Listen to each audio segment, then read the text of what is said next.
Welcome to the Technical Writing Success Podcast. This is episode 133. I'm Fred. And I'm Daphne.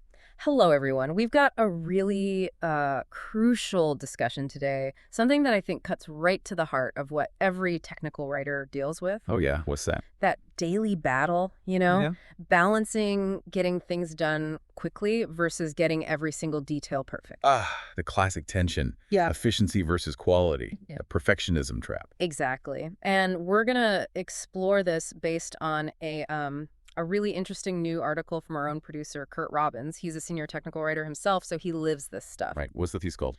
It's titled, Don't Allow Perfect to Be the Enemy of the Good. Came out just recently, September 23rd, 2025. And Kurt really tackles, how much time we can waste chasing this impossible ideal. It can hurt productivity, definitely. And maybe even your career, right? If you're always the bottleneck. Precisely. So our goal today is to unpack that. We want to show you, our audience of technical writers and doc specialists, how to think about this for modern communication. Make you better writers? Yes. But also, maybe more importantly, much more efficient professionals. Sound good? Sounds great. Okay, so let's start at the beginning. Kurt traces this, saying, don't allow perfect to be the enemy of the good, way back. Yeah, he says it's like Depression and World War II era thinking. Learned it from his grandmother, apparently. So not some fancy philosophy initially, just pure pragmatism, born out of necessity, maybe. Exactly. Scarce resources meant you had to settle for good enough sometimes. But what's interesting is Kurt's own journey with it. He admits, for years, he kind of rejected it, especially being a professional communicator. Right. Like many of us, I suppose. You get obsessed with the style guide, the rules. Perfection feels like the only standard.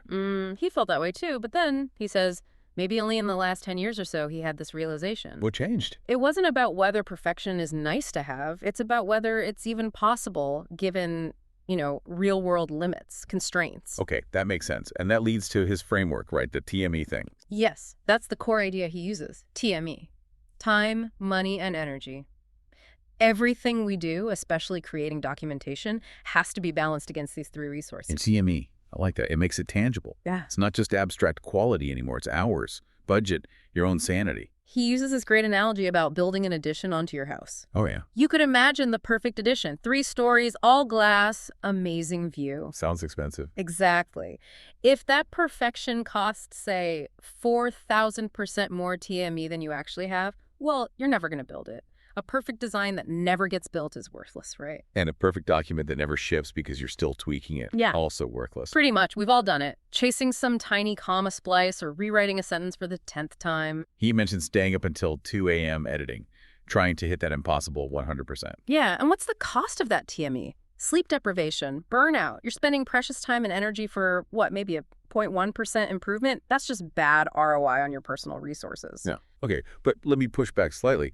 What about highly regulated fields? Finance, medical devices, aerospace. Doesn't good enough carry real risks there? Isn't that last 1% sometimes critical? That's a fair point, and it's about defining good. Good has to mean meeting the minimum viable requirements. That includes accuracy and compliance, absolutely. The problem isn't getting it compliant, it's going beyond compliance into purely stylistic stuff that adds no real value to the user or the regulator.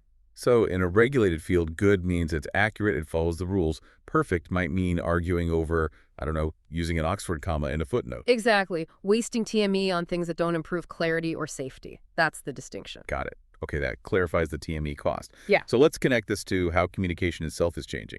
This part of the article was surprising. He uses a grammar debate, right? Ending sentences with prepositions. Yeah, yes. The hill many editors choose to die on. For decades. But Kurt talks about this epiphany he had. Someone on LinkedIn, another comms pro, basically argued that those super strict traditional rules, they're relaxing. Because of social media. Digital communication speed. That's the argument, and it forced Kurt to rethink his own stance. He even uses the word elitism to describe his old view. Wow, elitism. How so? The idea that, we professional communicators have to uphold the Queen's English because, quote, lay people would just screw things up otherwise. Oof. Yeah, I can see how that sounds elitist now. And he says flat out, I realized I was totally wrong. It wasn't about quality, really. It was ego. Old rules that don't fit anymore. So what is the goal, then, for modern communication? Technical docs included. Simple, really. Tersely and accurately get the message across. Whether that message inspires action, like buy my product, or transfers knowledge, like here's how you use this feature. It's about the outcome. Does the user understand quickly? Can they do what they need to do? That's the only metric. Forget linguistic purity if it gets in the way of clarity and speed. He gives this great example. Someone posts, "This is something I've never thought of." Clear, right, understandable. Totally. So criticizing them for not saying, "This is something of which I've never thought," it's just absurd. It adds nothing, waste time. Okay. So the practical takeaway here is permission granted to stop sweating the small stylistic stuff if the meaning is clear. Ruthlessly. Focus on clarity and achieving the communication goal. Save your TME. All right. This seems like a good point for a quick pause. Let's take a brief break for a special message from our producer, Kurt Robbins. Hi, this is Kurt Robbins. First, thanks for listening. I truly appreciate your support. I want to let you know that I'm currently accepting new clients. My rates are affordable, and I have more than 25 years of experience working for enterprise companies like Microsoft, Northrop Grumman, Oracle, PNC Bank, FedEx, USAA, and Wells Fargo, among many others. If you want to improve your IT documentation and communications, hire me. I deliver fast, know how to use AI to improve efficiency and accuracy, and love going the extra mile to satisfy my clients. Thank you for subscribing and listening. Back to you, Daphne and Fred. Welcome back to the Technical Writing Success Podcast. Okay, so before the break, we were talking TME, changing communication norms, and Kurt actually uses technology itself, specifically AI, as another lesson here. Right, the Ideogram example. That's an AI image generator, yeah. Mm-hmm. And he says using it was this, like, practical, maybe even painful lesson in why good is better than perfect. How so? How does an AI tool teach that? Because the AI essentially acts like a strict TME accountant. If you demand absolute perfection from it, like tweaking the prompt endlessly for the perfect title slide image. You just spin your wheels. Exactly. You might never get that perfect image, or you'll waste hours trying.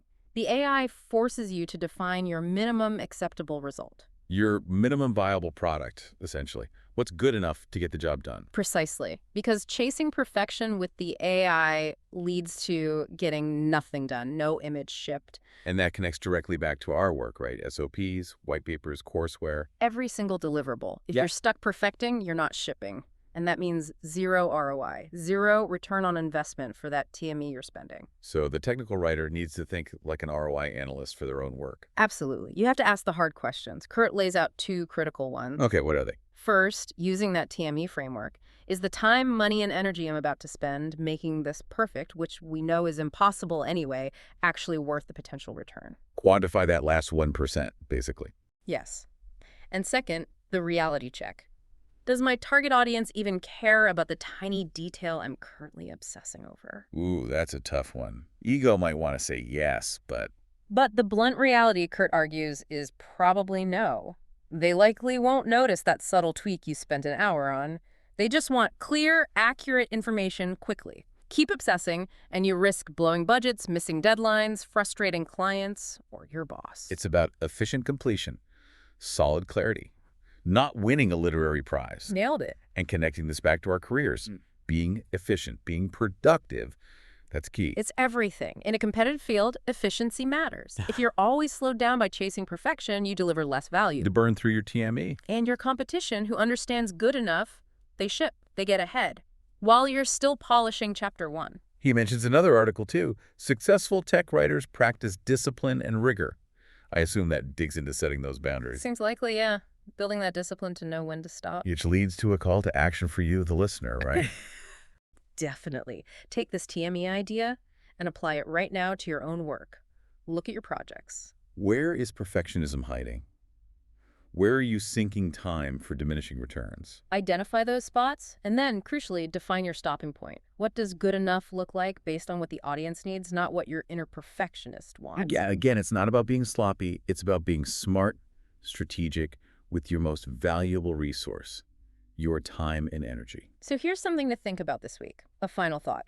Look at your current tasks. Find just one document, one process where you suspect you're spending maybe, 20% too much time chasing perfection. Okay, identify that time sink. Then define precisely what good enough means for that specific thing. What are the absolute must-haves, and what stylistic extras can you just let go of. Up them out ruthlessly to get that 20% back. Imagine what you could do with that reclaimed time each week. That's the power of being professionalism. That's a great practical challenge. Find the 20% waste. Define good enough. Reclaim the time.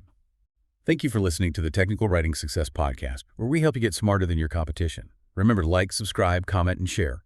We'll see you next week.